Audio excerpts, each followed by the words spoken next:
Now, updates keep pouring in about the David story, spelled D4vd, and so far we've learned that Celeste Rivas, a teenage girl, was found in the front trunk of an impounded Tesla registered to him.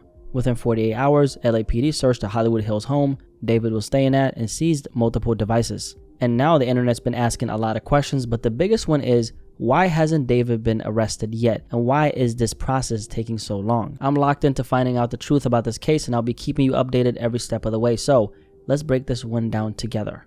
By now, you've probably seen the headlines. Celeste Rivas, a teenage girl, was identified after her remains were found in the front trunk of a Tesla registered to popular singer David. The car had been towed to a Hollywood impound, and that's when staff noticed a foul odor, opened the front trunk, and made the discovery. Since then, detectives executed a search warrant at a Hollywood Hills home where he'd been staying at and seized electronics. Popular brands who partnered with David, like Hollister, for campaigns, pulled back, and his world tour was also put on pause. And famous celebrities like Canadian singer Tate McRae distanced herself, along with singer Kali Uchis. So let's get into it. Why hasn't David been arrested yet? And what's actually happening behind the scenes? Let me walk you through this step by step. Here's what we know so far. According to the authorities, the Tesla was registered to David Burke, which is David's real name.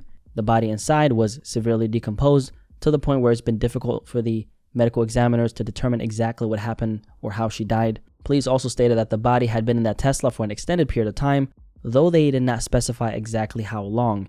In connection with this, we also know that the Tesla was towed to Hollywood Tow after it was reported abandoned. According to NBC Los Angeles, neighbors said the car had been parked there for more than a month before it was finally taken away. That explains why the smell was so overwhelming. When a body decomposes in a closed space like a car, gases build up and the odor is impossible to ignore. Believe it or not, that's actually one of the most common ways police discover remains in cases like this. We also know that Celeste Rivas was 14 at the time of her death. She would have turned 15 on September 7, 2025, but her body was found September 8. That means that it was confirmed she died at 14, not 15. And just to clear something up, early on, the medical examiner's office listed her as 15, and that's what I was going off of in my initial coverage. In reality, that detail was off, so my apologies for repeating it before the correction came out. And shout out to everyone who caught that and corrected me. We keep each other accountable on here, and that's how it should be. Now, the medical examiner office also confirmed how she was found. Celeste was wearing a tube top and small black leggings. She was described as having wavy black hair with a metal stud earring and a yellow metal chain bracelet. Something else I want to share with you is this. Even though the cause of death hasn't been released or determined yet because of the condition of the remains, one outlet, the Los Angeles Times, has reported that the authorities are treating it as a homicide.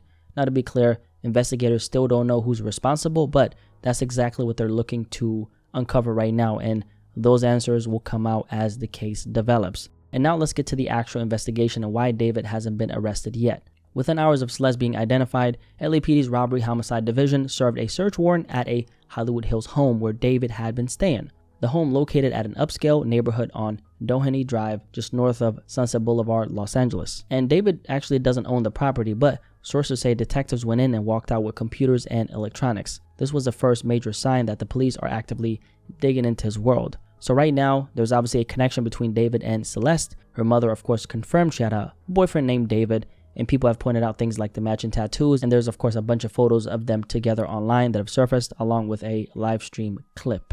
But here's the reality. Investigators are still trying to figure out just how deep that connection goes, and that's the part we don't know yet. On one hand, the Tesla was in fact registered to David, and her body was discovered inside. On the other hand, police sources have said it's one of several vehicles linked to David, and that multiple people had access to those cars at different times. If you don't understand what that means, basically most celebrities don't just, drive their own cars every single day.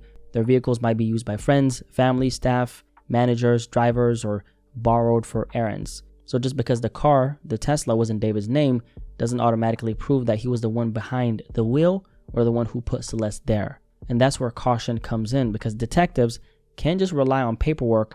They need hard proof. It's not enough to point to the registration. They need forensic evidence and a clear timeline that ties a specific person to that trunk.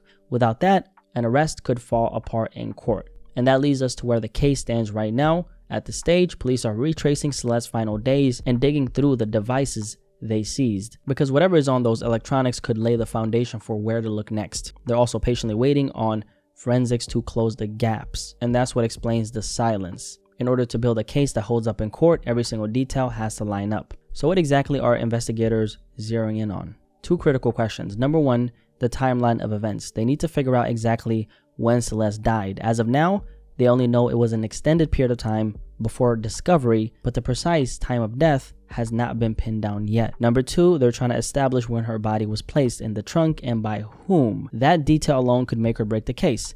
And this is what complicates everything. Detectives don't know yet when the exact moment Celeste died was, or the exact moment her body ended up in that Tesla. Until those blanks are filled in, no arrest can stick. So social media has been reacting to the fact that David hasn't been arrested yet, and yeah, there's been a lot of outrage. Some people are even saying that there must be some type of favoritism going on.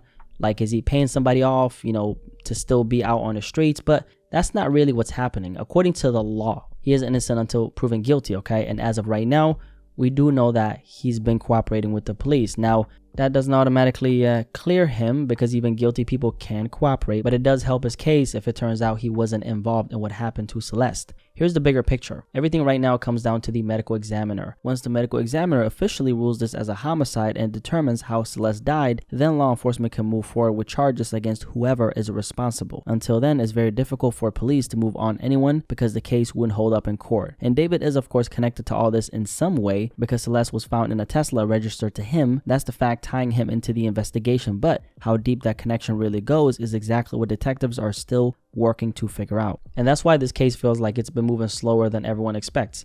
Since we're in the thick of it and everybody knows about it, everything has to be airtight here. But while the medical examiner's office does its work, the LAPD is currently going through the electronics they seized, so iPhones and MacBooks, because the digital trace can establish a timeline, location, communications, and access, and that's the stuff that either confirms or kills a theory. So as of now, all we have to do is just watch how the investigation unfolds. I trust that law enforcement is they're gonna do their thing, right? The medical examiner's ruling, the forensic evidence from those devices, and the timeline detectives are piecing together right now, those are the keys that'll decide whether David walks free or whether this turns into the biggest case of his entire life. And until those pieces lock into place, he's legally still an innocent man, of course. But none of this stuff changes the heartbreaking fact a 14-year-old girl lost her life and her body was left in the trunk of a car. I'm deeply invested in finding out what happened to Celeste, and I'm sure you are. But more importantly, who carried out this evil act against this little girl. Whoever that person is, they deserve to be held accountable to the fullest extent of the law. So let's make sure we keep our focus in the right place on getting justice for Celeste and not letting the noise distract us from that. If you made it to the end, drop a like, and like I promised, I got you with every update on this David story. Just stick with me, guys, and you'll find out what exactly is happening. You'll have all the factual stuff, okay? All the factual stuff from me. If you're new here, go ahead and subscribe. And yeah, drop a like on this video, and hope you guys have a good Sunday. Take care of yourself and get ready for next week, okay? All right, I'm out. Peace.